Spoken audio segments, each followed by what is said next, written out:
కింద ఉన్న ప్లేట్లో చూసిర్రా కసూరి మేతి గార్డెన్లో ఉన్న మెంతి మొత్తం తీసుకొచ్చి దాన్ని ఎండలో డ్రై చేసినాము. తర్వాత దానికి ఉన్న ఆకులన్నీ తీసేసి ఇట్లా స్టోర్ చేసుకున్న.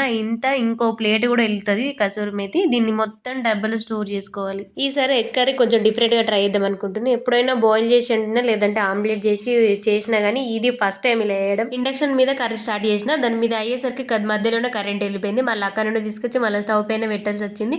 మధ్యలో ఎప్పుడు ఇలానే జరుగుతుంది, కరెంట్ పోవడమా లేదంటే ఏదో ఒకటి జరుగుతుంది. ఈరోజు వెదర్ కూడా అస్సలు బాగాలేదు, వర్షం పడుతుంది. మళ్ళీ కొంచెం వర్షం పడ్డా కానీ ముందే కరెంట్ తీసేస్తారు. ఇంక ఈరోజు గాలి కూడా బాగా గాలి వస్తుంది. మాకు ఎగ్ కర్రీ ఇలా వేస్తే అస్సలు నచ్చది. బాయిల్ చేస్తే లేదా ఆమ్లెట్ వేస్తేనే, ఎక్కువ ఆమ్లెట్ చేసి కర్రీ వండుతూనే మా బావకి ఇష్టము. ఎగ్స్ బాయిల్ చేసి కర్రీ వండినా కానీ కూడా సరిగ్గా తినడు. చూడడానికి కూడా ఎంత కలర్ఫుల్గా కనబడుతుందో. ఇట్లా ఉడకబెట్టాల్సిన అవసరం లేదు, అట్లా ఆమ్లెట్ చేయాల్సిన అవసరం లేదు, డైరెక్ట్గా అయిపోతుందని ఇట్లా చేసిన. Please do like and subscribe. See you for the next video. Bye.